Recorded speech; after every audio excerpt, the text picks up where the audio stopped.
Hi friends, ఇవి rainy lilies మొక్కలు. ఇందులో చాలా కలర్స్ ఉన్నాయి, బట్ మా ఇంట్లో 3 కలర్స్ ఉన్నాయి.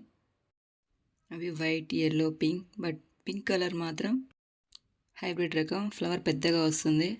వీటిని నల్ల గింజల ద్వారా కానీ ఉల్లిగడ్డలాగా ఉండే లిల్లీ దుంపల ద్వారా కానీ రీప్లాంటేషన్ చేసుకోవచ్చు. బట్ నేను గింజల ద్వారా రీప్లాంటేషన్ చేయలేకపోయాను. మేబీ సాయిల్ ప్రాబ్లం కావచ్చు. ఈ లిల్లీ దుంపలతోనే రీప్లాంటేషన్ చేయడం జరిగింది. ఫ్రెండ్స్, ఈ లిల్లీలో 2 స్పెషాలిటీస్ ఉన్నాయి. అవి ఏంటంటే, ఈ లిల్లీ దుంపలు ఉన్నాయి కదా, ఇవి వేస్ట్గా పడేసి ఒక 2-3 మంత్స్ తర్వాత కూడా రీప్లాంటేషన్ చేసినా కూడా మళ్ళీ బ్రతికేస్తాయి. ఇన్ కేస్ మనం రీప్లాంటేషన్ చేయకపోయినా కూడా కొంచెం తడి మట్టి సపోర్ట్ చేసుకొని బ్రతికేయగలం.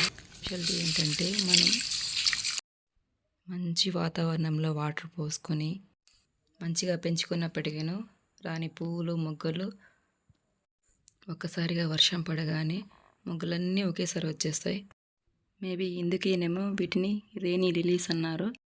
ఫ్రెండ్స్, ఆల్రెడీ ఈ రెయినీ లిల్లీస్ ఫ్లోర్ మీద ఉన్నప్పటికీను ఒక్కొక్క కలర్ ఒక్కొక్క కుండీలో రీప్లాంటేషన్ చేయడం జరిగింది. ఈ వీడియో మీకు నచ్చినట్లయితే సబ్స్క్రైబ్ చేయండి, లైక్ చేయండి, మీ ఫ్రెండ్స్కి షేర్ చేయండి.